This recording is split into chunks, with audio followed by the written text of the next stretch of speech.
এই দালাল থেকে আমরা মুক্তি চাই এবং যারা চুক্তিভিত্তিক আছে তাদের নিয়মিত চাই, তাদের পরিবার আছে, প্রয়োজন আছে। আরে বাবা, আপনারা অনেক টাকা বেতন পান, ঠিক আছে, আপনারা কিছু করেন, আমাদের শেষ সম্পর্কটুকু বাড়ি নিয়ে দিতে দেন। আমার পরিশেষে একটা কথাই হলো যে আমরা দালাল থেকে মুক্তি চাই, নারীদের এই শোষণ নির্যাতন নিয়ে আমরা আর থাকতে চাই না। আর অভিন্ন সার্ভিস কোড আপনার দেখেন, একজন এজিএম কম বিএসসি ইঞ্জিনিয়ার, বাবা মায়ের স্বপ্ন,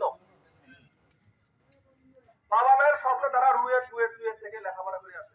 তোমার 24 ঘন্টা ডিউটি করার জন্য, তোমার পায়ের নিচে ঘাড় ধরে রাখার জন্য তারা এখানে চাকরি করতে আসে নাই। আজকে তাদেরকে কি করানো হচ্ছে? মানে এমনিতে তো ডিউটি করলে সেটা মোবাইল দিয়ে রাখছে, তুমি রাত 12টা উঠে সময় ঘুমিয়ে পারবা না, তারা মোবাইল দিচ্ছে শিফটিং লোক।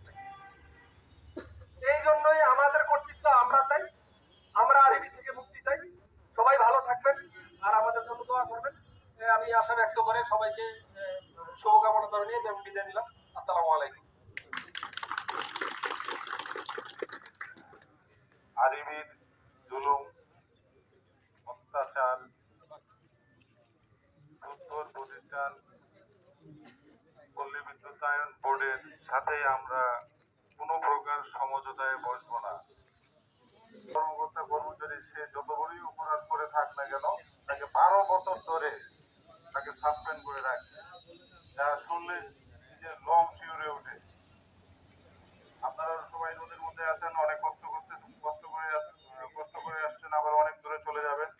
আমি সবশেষে একজন সুপারভাইজারের বক্তব্য শুনে আজকে রংপুর পল্লী সমিতি 2 এর সংগ্রামী সকল স্তরের কর্মকর্তা কর্মচারী বৃন্দ, সবাইকে আমার সালাম, আসসালামু আলাইকুম।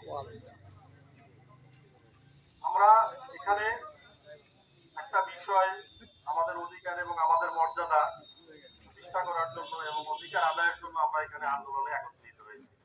আপনারা সবাই মনে রাখবেন, আন্দোলন কখনো ঘরে বসে থেকে হয় না। আন্দোলন করতে হবে মাঠে, ময়দানে। এবং আরো কিছু ইতিহাস সাক্ষী আছে এবং পর্যালোচনা করলে দেখা যায় পৃথিবীর যত আন্দোলন সফল হয়েছে সব আন্দোলনের পিছনে ছিল 140 ধারা ভঙ্গ। আপনারা কি বলেন? এবং কোন আন্দোলন রক্তপাত ছাড়া সফল হয়নি। আমরা আজকে এখানে সকলে সমাবেশ হয়েছি, আমরা আমাদের বাবা মার খুব স্নেহের সন্তান। তাদের একটা সুচিন্তা ছিল যে আমার ছেলে বড় হবে, ভালো একটা চাকরি করবে, ভালো একটা সম্মান পাবে। কিন্তু আপনারা বুকে হাত দিয়ে বলেন তো, আমরা কতজন এখানে বুকে হাত দিয়ে বলতে পারি যে আমি আমার চাকরিতে স্যাটিসফাইড এবং আমি আমার মর্যাদা, আমার পদ অনুযায়ী পেয়েছি? একজনও পাইনি। কেউ বলতে পারবে না যে তার পদ মর্যাদা সে তার যোগ্যতা অনুযায়ী পেয়েছি। আমরা আমাদের সবার যোগ্যতা অনুযায়ী নিজ নিজ চাকরি পেয়েছি।